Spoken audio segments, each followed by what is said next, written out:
Assalamualaikum warahmatullahi wabarakatuh. Saya Fitro Bagus Samudro akan menyampaikan tanggapan pada diskusi sesi 11 mata kuliah studi komparatif pendidikan dasar di berbagai negara. Pada diskusi sesi 11 ada 3 pertanyaan yang menjadi pokok pembahasan kegiatan diskusi. Yang pertama adalah berdasarkan 10 model pembelajaran tematik terpadu, mana model yang paling relevan dengan implementasi pendidikan pada kurikulum di Indonesia saat ini. Kemudian yang kedua, yakni menganalisis tujuan, fungsi, dan juga rambu-rambu dalam melaksanakan pembelajaran tematik terpadu. Dan yang ketiga, menganalisis tentang perbedaan antara kurikulum 2013 dengan kurikulum Merdeka yang saat ini diimplementasikan pada satuan pendidikan tempat saya bertugas, yaitu di SD Negeri 3 Sumberkerto, Kecamatan Pakak, Kabupaten Malang, Provinsi Jawa Timur.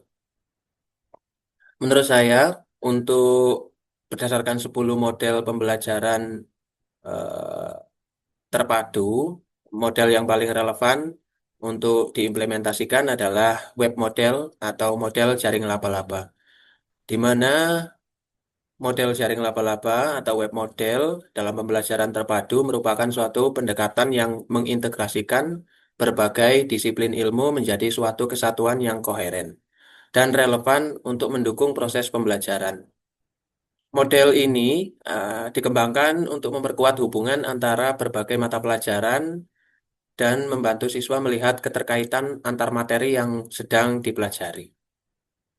Web model memiliki struktur yang menyerupai jaring, di mana setiap benang jaring melewati penghubung antara berbagai konsep, ide, dan mata pelajaran yang dipelajari oleh siswa.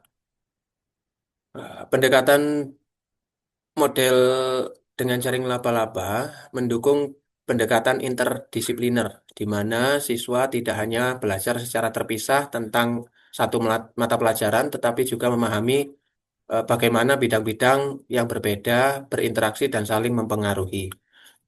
Dalam web model, siswa diajak dalam menggali informasi, memahami keterkaitan antar konsep yang berbeda, sehingga membantu siswa mengembangkan kemampuan berpikir kritis dan analitis dengan mengeksplorasi bagaimana suatu konsep dari satu disiplin ilmu berdampak pada disiplin ilmu yang lain. Pentingnya relevansi dalam pembelajaran menjadi bagian esensial dari web model. Ketika siswa melihat hubungan antar materi dengan kehidupan nyata atau konteks yang lebih luas, mereka cenderung lebih terlibat dan termotivasi dalam belajar.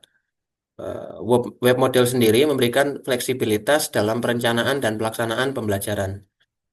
Guru dapat menyesuaikan konten dan pendekatan berdasarkan kebutuhan dan minat belajar siswa, serta situasi yang terdapat di masyarakat. Yang tentunya fleksibilitas dalam pembelajaran akan memberikan ruang yang optimal dalam inovasi dalam metode penggunaan metode pembelajaran yang digunakan. Lalu untuk pertanyaan yang kedua tentang tujuan, fungsi, eh, landasan, dan juga rambu-rambu dalam mengimplementasikan pembelajaran tematik terpadu, bahwa tujuannya adalah untuk memberikan pengalaman belajar yang bermakna, mengembangkan potensi siswa secara holistik, meningkatkan aktivitas dan kreativitas siswa, mempermudah siswa dalam membangun suatu konsep dengan keter, dengan keterkaitan antar tema yang ada dalam suatu mata pelajaran, sehingga siswa dapat mengkonstruksi pengetahuannya secara holistik. Landasan yang digunakan berpijak pada aliran filsafat konstruktivisme, di mana siswa aktif membangun pengetahuan sendiri melalui pengalaman langsung yang dialami oleh siswa dari sumber belajar yang ada di lingkungan satuan pendidikan.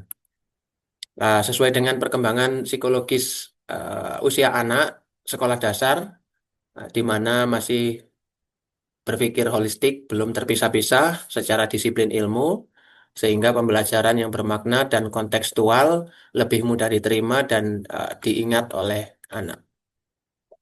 Prinsip pembelajaran tematik terpadu sendiri yang pertama adalah holistik, yakni memandang pembelajaran sesuai dengan perkembangan siswa secara utuh, bermakna, aktif dan interaktif, serta menyenangkan dengan kontekstual materi pelajaran dengan konteks kehidupan nyata yang berpusat pada siswa dengan memperhatikan minat, bakat, dan kebutuhan siswa dalam belajar. Rambu-rambu dalam pembelajaran tematik terpadu, yang pertama adalah pemilihan tema, kedua ketersediaan sumber belajar, di mana memanfaatkan berbagai sumber belajar yang ada di lingkungan satuan pendidikan sekitar, eh, dan pentingnya peran guru sebagai fasilitator dan motivator, serta penilaian yang mencakup aspek pengetahuan, keterampilan, dan sikap. Tahapan implementasi pembelajaran tematik terpadu, yang pertama yakni perencanaan eh, dengan beberapa langkah. Yang pertama adalah pemetaan kompetensi dasar, pemilihan tema dan subtema, kemudian penyusunan silabus dan RPP atau rencana pelaksanaan pembelajaran yang eh, berguna untuk merancang kegiatan pembelajaran dalam menentukan metode, media pembelajaran, sumber belajar, dan alat penilaian atau instrumen penilaian. Dan yang kedua adalah pelaksanaan yang dilakukan melalui persepsi, motivasi, dan penyampaian tujuan pembelajaran, lalu dilanjutkan dengan kegiatan inti yang di dalamnya ada eksplorasi pembelajaran, elaborasi pembelajaran, konfirmasi, dan berbagai metode yang digunakan dalam kegiatan inti pembelajaran. Serta ada kegiatan penutup dan pada bagian yang ketiga yaitu evaluasi yang berguna untuk mengukur dan menilai proses dan hasil belajar yang mencakup aspek sikap pengetahuan, eh, keterampilan, dan sikap siswa. Untuk pertanyaan yang ketiga tentang perbedaan kurikulum tematik terpadu atau kurikulum 2013 dengan kurikulum Merdeka yang saat ini diimplementasikan di satuan pendidikan tempat saya bertugas, bahwa dalam kurikulum 2013 istilah kompetensi terbagi menjadi kompetensi inti dan kompetensi dasar yang berfokus pada sikap religius, sosial, pengetahuan, dan keterampilan.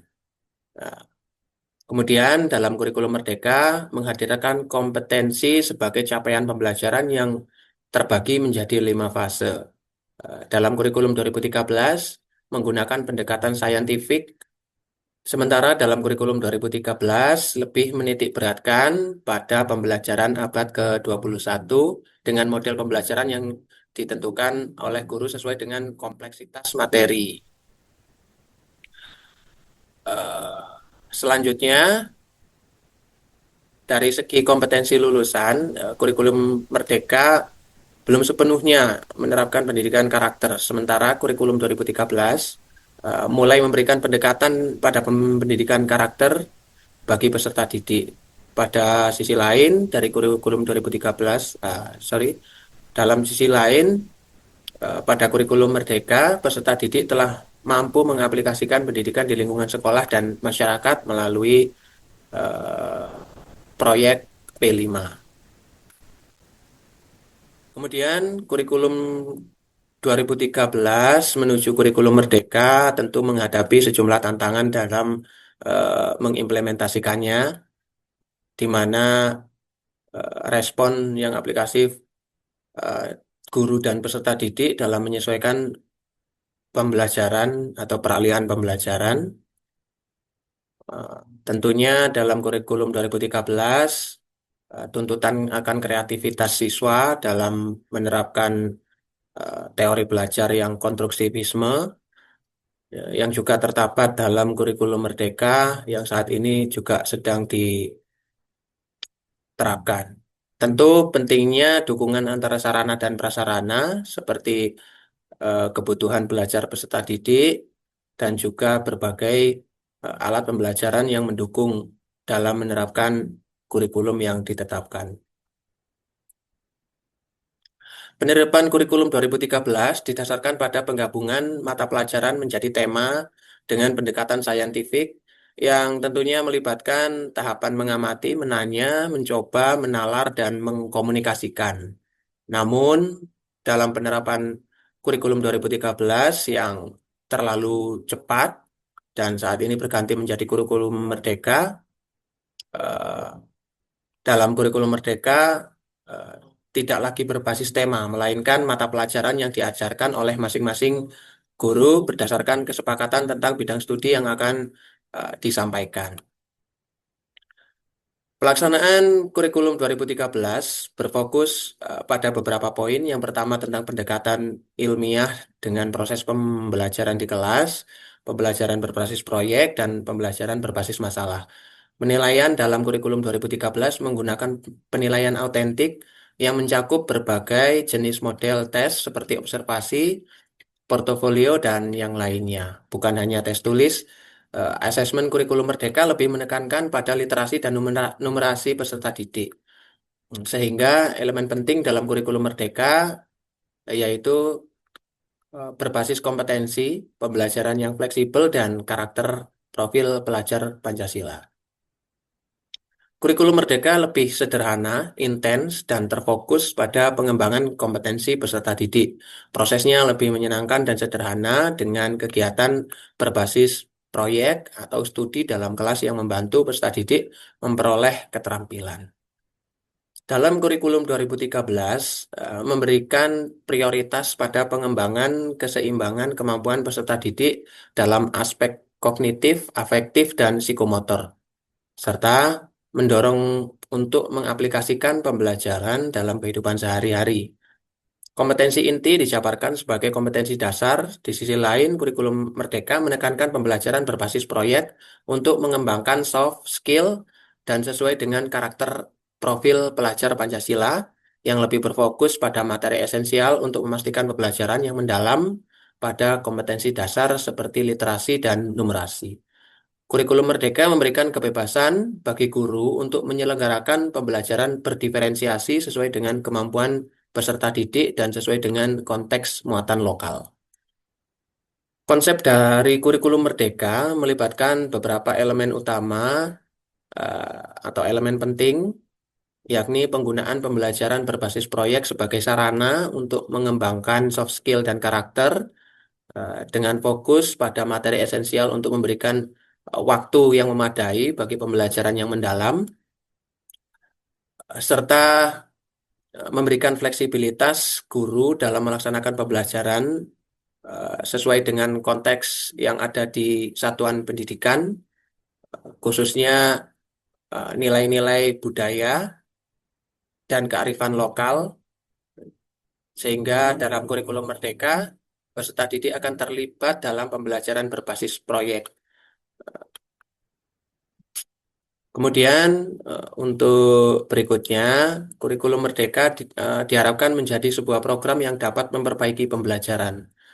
Salah satu keuntungan dari penerapan kurikulum Merdeka lebih relevan dan interaktif, di mana pembelajaran melibatkan kegiatan proyek yang memberikan kesempatan lebih luas bagi peserta didik untuk aktif dalam mengeksplorasi isu-isu aktual seperti lingkungan, budaya, dan lain sebagainya, yang eh, hal tersebut akan mendukung pengembangan karakter dan kompetensi sesuai dengan profil pelajar Pancasila.